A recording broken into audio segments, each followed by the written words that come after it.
Hey guys, Matt here from First Push.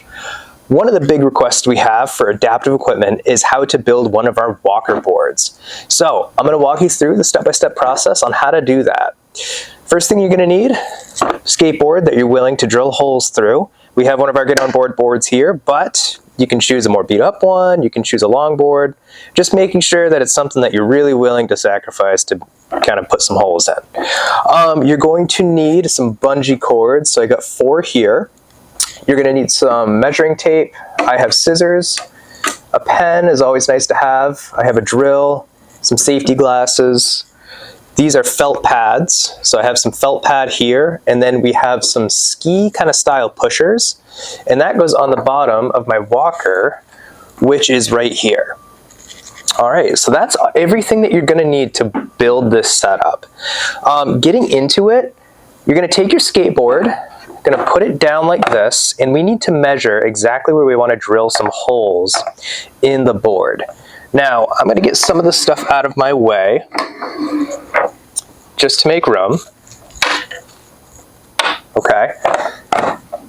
Easiest way we can explain this. You're going to take your walker, just going to stick mine up here, and you want the walker, you want the bungees from your walker to be about in line with the skateboard, where the holes are going to be.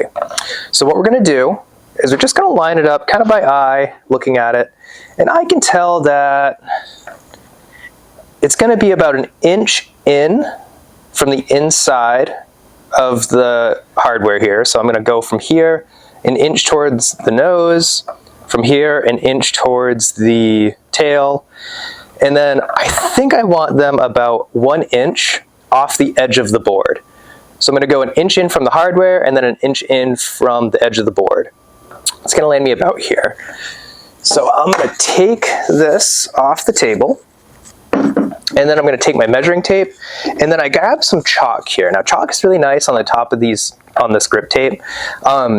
It'll make a mark, it'll come off if you have any excess, and pencils, pens, they don't really make marks on this. So chalk, you can actually just take a little rock or a pebble and make a little mark on the board, but anything really works as long as it can mark the board really well. So I'm going to go 1 inch here, and then about 1 inch here.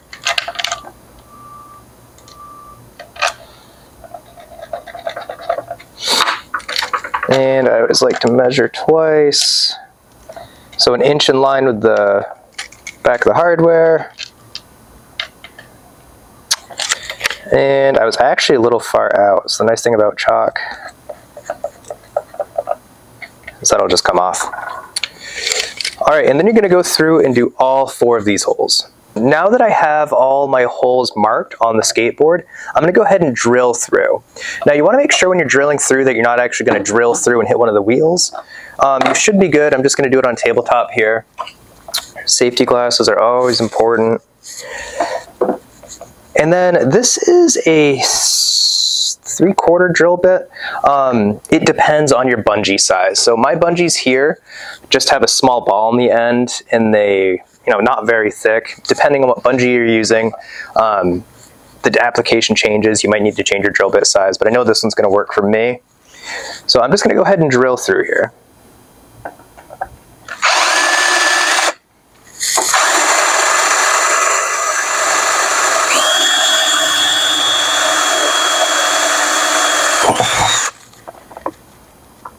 All right, so now that I have my holes drilled, next step is pretty easy. You can take your bungee and you're just going to stick it through the hole. So I have mine folded over like that. And then I'm just going to pre-feed these for now. So pretty simple, pretty easy. And this can change, these hole locations, depending on your student too. So we've had a student who was able to push better on one side than the other, so we ended up moving the bungee holes in on one side for him. And that worked really great. And you can also adjust these things too. You can wrap them around again, do something, so it's really nice. So that's our skateboard right there. So we're going to put that off to the side, and then the next step is we're going to make some felt pushing pads for the bottom of these ski style sliding pieces. Super easy. All you're gonna do, take a pen. You're gonna take this, put it on the bottom here, and you don't need to put felt all the way up the top. We're just gonna put it on the bottom bit here. So I'm just gonna carve it out, or trace it out on the back side of this.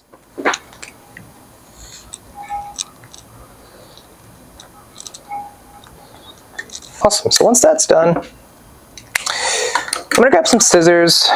This is just gonna work easy for me. You can use anything else that will cut this out easily. And then just go ahead and cut that out. Doesn't have to be exact. We're just trying to get to a good spot where we can put these on the bottom of the walker. All right, so I have all 4 of my felt pads cut out. I'm just gonna stick them to the bottom of my legs now. So I made sure and wiped off any excess dust or anything from the bottom of the pegs. And this is just a sticky back to this stuff. So you just wanna make sure the surface is clean before you stick it on. And easy enough, nothing has to be perfect here. It's just to make it an easy sliding surface for the bottom of these kind of sled looking things. All right, so sticking all 4 of these on, nice and easy.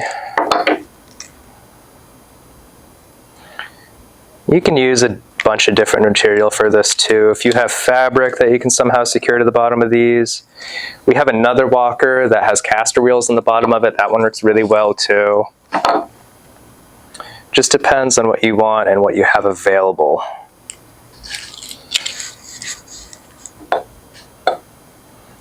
All right. So, all of those are on now. Next step, I need to put these pegs on my walker. So I have my walker up here, and I want all of these facing up. So I'm just gonna go ahead and stick these on.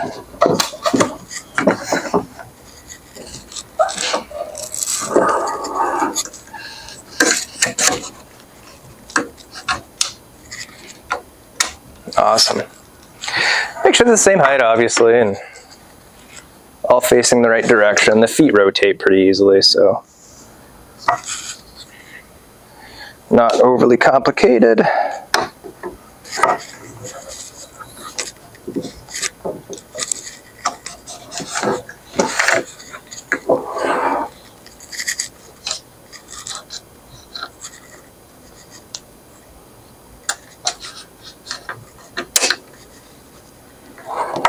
There's that.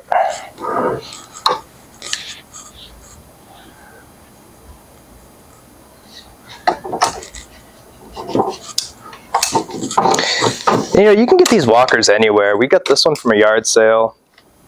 They sell them at department stores, sell them on Amazon. They're really not too much money. If you can find one secondhand, they have a lot around. That's going to be your better option to get one more affordable. All right, so the height of these legs is going to depend on the height of your student. I just set them to all the similar length, but that will change once you get a student on the board. Okay, next step, you're just going to take your skateboard, put it in between here, and then you're going to take the bungees and simply just strap them around. Now we have these ones with the small ball on the end, and the ball is adjustable so you can pull it in or out. We just leave it on the very last setting, and it seems to work great. And then this is where the tension is going to come into play. So you're going to actually have to hold it here, kind of hold this with your other hand and stick it around. And this is where all the magic happens. So the tension is on the board right now. So students can stand on the walker or use the walker with hand support and then stand on the skateboard. And the board is going to be supported by the walker and the bungees. And there you have it. You have a walker skateboard. Super easy. That took me maybe 5 minutes, 10 minutes to put together. Couple tools, and you have this amazing piece of adaptive equipment that anyone can make. Super cool, super easy to do. Yeah, we are really excited about this.